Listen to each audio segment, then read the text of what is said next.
മക്കളെ, NOS സെൻറ്ററിൻ്റെ online ക്ലാസ്സിലേക്ക് സ്വാഗതം. നമ്മളിന്ന് എടുക്കാൻ പോകുന്നത് ഹിസ്റ്ററിയിലെ 20 ചാപ്റ്ററാണ്. ഈ 20th ചാപ്റ്ററാണ് 20ാമത്തെ ചാപ്റ്റർ, നേഷണാലിസം ഇൻ ഇന്ത്യ, ഇന്ത്യൻ ദേശീയത. അപ്പോൾ ഇന്ത്യൻ ദേശീയത എന്ന് പറഞ്ഞാൽ നമ്മുടെ ദേശത്തോടുള്ള അതിര് കവിഞ്ഞ സ്നേഹം എന്നതാണ് അതിൻ്റെ ഡെഫിനിഷനായിട്ട് പറയുന്നത്. അപ്പം നമ്മുടെ രാജ്യത്ത് ബ്രിട്ടീഷുകാർ വരുന്നതിന് മുമ്പ് നമ്മുടെ രാജ്യം നിരവധി നാട്ടുരാജ്യങ്ങളാൽ വിഭജിക്കപ്പെട്ട് കിടക്കുകയായിരുന്നു അല്ലേ. എന്നാൽ ബ്രിട്ടീഷ് ആധിപത്യം ഇന്ത്യയിൽ ആവിർഭവിച്ചതാണ് ഒരു രാജ്യം അല്ലെങ്കിൽ നമ്മുടെ രാജ്യസ്നേഹം നമ്മുടെ ജനങ്ങൾക്കിടയിൽ വർദ്ധിക്കാൻ കാരണമായത്. അങ്ങനെ നമ്മുടെ സ്വന്തം രാജ്യത്തോടുള്ള അതിര് കടന്ന സ്നേഹത്തെ, അല്ലെങ്കിൽ എൻ്റെ രാജ്യമാണ്, ഞാൻ സംരക്ഷിക്കേണ്ടതാണ്, അല്ലെങ്കിൽ എൻ്റെ ആവശ്യമാണ് എന്നൊരു തോന്നലാണ് എന്തുകൊണ്ട് അർത്ഥമാക്കുന്നത്, ദേശീയത എന്നതുകൊണ്ട് അർത്ഥമാക്കുന്നത് കേട്ടോ. അപ്പം നമുക്കതിലെ ക്വസ്റ്റ്യൻ ആൻസർ നോക്കാം. How was Indian nationalism different from it is A European counter part? എപ്രകാരമാണ് ഇന്ത്യൻ ദേശീയത യൂറോപ്പിൻ്റേതിൽ നിന്നും വ്യത്യസ്തമാകുന്നത്? ഇപ്പം നമുക്കറിയാം, നമ്മുടെ ദേശീയത എന്ന് പറഞ്ഞാൽ നമ്മുടെ നിരവധി ഇപ്പോഴന്നെ നമ്മുടെ ദേശീയത എന്ന് പറഞ്ഞാൽ നിരവധി സ്റ്റേറ്റുകളാണ്. നമുക്ക് നമ്മുടെ ദേശത്തോട് ഒരു ദേശീയത ഉണ്ട്, നമ്മുടെ സ്റ്റേറ്റിനോടുണ്ട്, അതുപോലെ തന്നെ നമ്മുടെ രാജ്യത്തോടുണ്ട് അല്ലേ. അപ്പോൾ ഇത് യൂറോപ്പിൽ നിന്ന് എപ്രകാരം വ്യത്യസ്തമായിരുന്നു എന്നതാണ് ക്വസ്റ്റ്യന്. യൂറോപ്പിൽ ദേശീയത വളർന്നത് വ്യവസായവൽക്കരണത്തിൻ്റെ ഫലമായിട്ടാണ്. അപ്പോൾ വ്യവസായവൽക്കരണം നമുക്ക് പൊളിറ്റിക്സിലൊക്കെ പറയാണ്ട് വ്യാവസായിക മേഖലയുടെ വളർച്ചയാണ് അല്ലേ.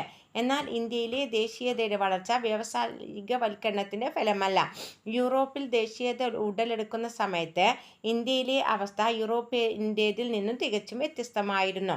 യൂറോപ്പിൽ വ്യവസായവൽക്കരണം ദ്രുതഗതിയിൽ വളരുമ്പോൾ ഇന്ത്യ കാർഷിക സമ്പദ്ഘടനയിൽ തന്നെ തുടർന്നു.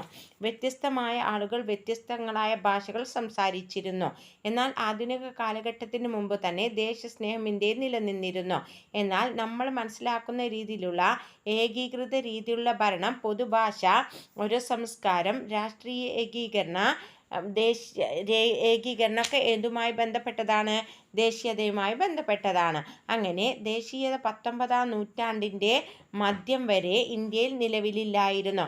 ബ്രിട്ടീഷ് ഭരണത്തെ ചെറുക്കാനുള്ള ഇന്ത്യക്കാരുടെ പൊതു മനസ്സാക്ഷിയിൽ നിന്ന് ഉത്ഭവിച്ചതാണ് ഇന്ത്യൻ ദേശീയത കേട്ടോ. അപ്പോൾ അതാണ് ഇന്ത്യൻ ദേശീയതയെ കുറിച്ചിട്ട് പറയാനുള്ളത്. ഇനി നമുക്ക് സെക്കൻഡ് ക്വസ്റ്റ്യൻ നോക്കാം. What was the essence of cultural nationalism? Indian സാംസ്കാരിക ദേശീയതയുടെ സാരാംശം എന്തായിരുന്നു? അപ്പോൾ എന്താണ് സാംസ്കാരിക ദേശീയത, അതിൻ്റെ ഉള്ളടക്കം എന്താണെന്നാണ് ക്വസ്റ്റ്യൻ. സാംസ്കാരിക മേഖലയിലാണ് ദേശീയത ഇന്ത്യയിൽ ആദ്യമായി പ്രകടമായത്. അപ്പോൾ ഈ സാംസ്കാരിക മേഖലയിലെ വിദ്യാഭ്യാസ മേഖലയിൽ അവർ ഇംഗ്ലീഷ് വിദ്യാഭ്യാസമൊക്കെ കൊണ്ടുവന്നത് ടീച്ചർ കഴിഞ്ഞ ക്ലാസ് പറഞ്ഞിരുന്നു. അപ്പോൾ ഇത് ഏറ്റവും കൂടുതൽ സാംസ്കാരിക മേഖലയിലാണ് എന്ത് വളർന്നു വന്നത്?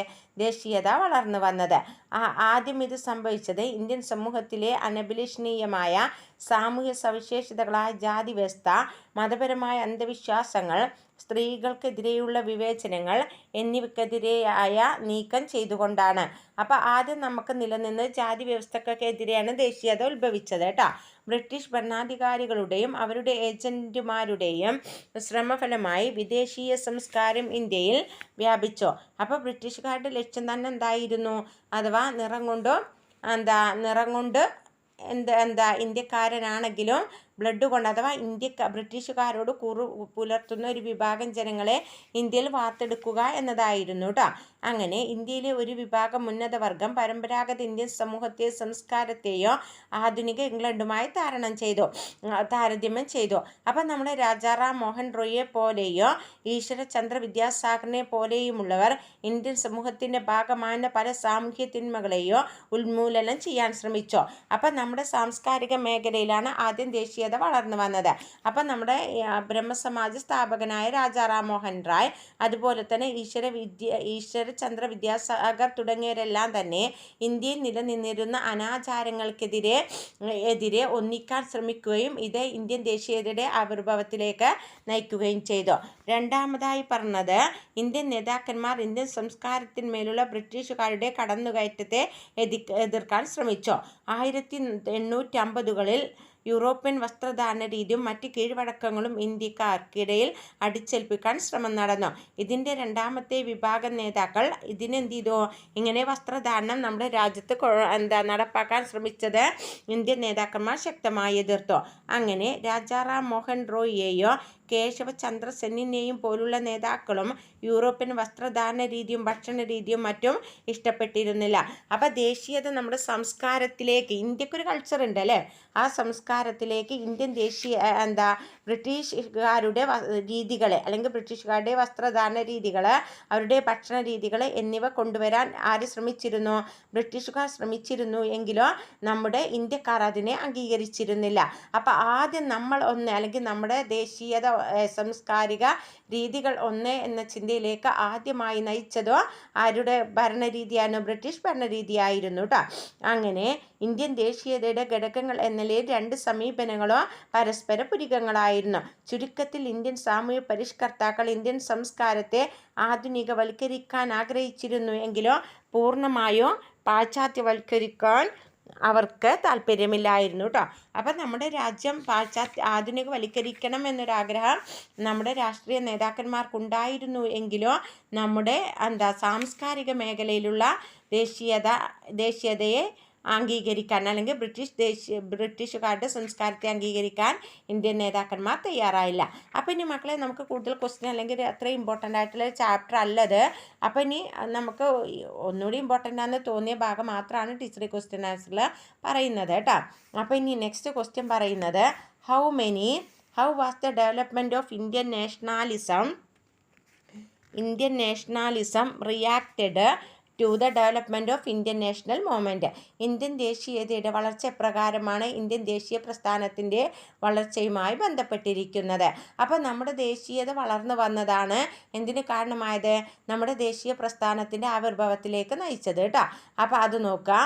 ബങ്കിം ചന്ദ്രോപാധ്യായ, ദയാനന്ദ സരസ്വതി, സ്വാമി വിവേകാനന്ദൻ തുടങ്ങിയ നേതാക്കൾ ഹിന്ദു മതത്തെയും ഇതിൻ്റെ ആശയങ്ങളെയും ഇന്ത്യൻ ദേശീയതയെ പ്രചോദക ശക്തികളാക്കി മാറ്റി. മതത്തെ അടിസ്ഥാനമാക്കിയുള്ള ദേശീയതയ്ക്ക് ഒരു രാഷ്ട്രീയ രൂപം കൂടി ഉണ്ടെന്ന് ഇവർ മനസ്സിലാക്കി. ഇന്ത്യൻ സമൂഹത്തിൻ്റെ പ്രധാന ധാർമ്മിക ശക്തി മതമാണെന്ന് ഇവർ തിരിച്ചറിഞ്ഞു. അപ്പം നമ്മുടെ ദേശീയത ഏറ്റവും കൂടുതൽ നിലനിന്നത് മതവുമായി ബന്ധപ്പെട്ടിട്ടായിരുന്നു കേട്ടോ. അങ്ങനെ പലതരത്തിലുള്ള ദേശീയതയുടെ ചില ഘടകങ്ങൾ തമ്മിൽ ഒരു പരസ്പര ബന്ധം നിലനിൽക്കുന്നുണ്ട്. അവ പരസ്പരം വ്യത്യസ്തങ്ങളായി തോന്നിയാലോ പല കാര്യങ്ങളും അവ തമ്മിൽ പൊതുവായ സവിശേഷതകളുണ്ട്. എല്ലാ ദേശീയതക്കും പൊതുവായ ലക്ഷ്യങ്ങളുണ്ട്. ലക്ഷ്യസാധ്യത്തിനായി തിരഞ്ഞെടുക്കപ്പെടുന്ന മാർഗങ്ങളാണ് വ്യത്യാസമുള്ളത്. അങ്ങനെ നമ്മുടെ അല്ലെങ്കിൽ മതത്തിലൂടെയാണ് നമ്മുടെ ദേശീയത അല്ലെങ്കിൽ മതത്തിൻ്റെ കാര്യങ്ങളും നമ്മുടെ ദേശീയതയുടെ വളർച്ചയ്ക്ക് കാരണമായി എന്നാണ് ഇവിടെ പരാമർശിക്കുന്നത് കേട്ടോ. ഇനി അടുത്ത ക്വസ്റ്റ്യൻ നോക്കാം. What is the drain theory? ഇതിൽ ഏറ്റവും ഇമ്പോർട്ടൻ്റ് ആയിട്ടുള്ള ഈ ക്വസ്റ്റ്യൻ ഇത് മാത്രമാണ് മക്കളെ. What is the drain theory and who propounded it? എന്താണ് ഡ്രെയിൻ തിയറി? ആരാണ് ഇത് ആവിഷ്കരിച്ചത്? അപ്പോൾ ഇന്ത്യൻ ധനം വ്യാപാരത്തിലൂടെയും വ്യവസായത്തിലൂടെയും ഇന്ത്യയിലുള്ള ബ്രിട്ടീഷുകാരുടെ വേതനത്തിലൂടെയോ ബ്രിട്ടനിലേക്ക് മാറ്റപ്പെട്ടതിനെയാണ് ഡ്രെയിൻ സിദ്ധാന്തം എന്ന് പറയുന്നത്. അപ്പോൾ what is the drain theory എന്ന ക്വസ്റ്റ്യൻ ആൻസർ ചെയ്തേണ്ടത് ഇതാണ്. ഇന്ത്യൻ ധനം വ്യാപാരത്തിലൂടെയും വ്യവസായത്തിലൂടെയും ഇന്ത്യയിലുള്ള ബ്രിട്ടീഷുകാരുടെ വേതനത്തിലൂടെയും ബ്രിട്ടനിലേക്ക് ചോർത്തിക്കൊണ്ടുപോകുക എന്നതാണ് എന്തുകൊണ്ട് അർത്ഥമാക്കുന്നത്? ഡ്രെയിൻ തിയറി അഥവാ ചോർച്ചാ സിദ്ധാന്തം കൊണ്ട് അർത്ഥമാക്കുന്നത് കേട്ടോ. ഈ സിദ്ധാന്തത്തിൻ്റെ ഉപജ്ഞാതാവ് ദാദാഭായ് നവറോജി ആയിരുന്നു. ഇനി ലാസ്റ്റ് ക്വസ്റ്റ്യൻ പറയുന്നത് what according to Indian leaders were the central ideas of the western civilization? Indian നേതാക്കന്മാരുടെ അഭിപ്രായത്തിൽ പാശ്ചാത്യ സംസ്കാരത്തിൻ്റെ കേന്ദ്ര ആശയങ്ങൾ ഏതെല്ലാം? വ്യക്തിവാദം, മതേതരവാദം, യുക്തിവാദം എന്നിവയാണ് പാശ്ചാത്യ സംസ്കാരത്തിൻ്റെ പ്രധാന ആശയങ്ങൾ.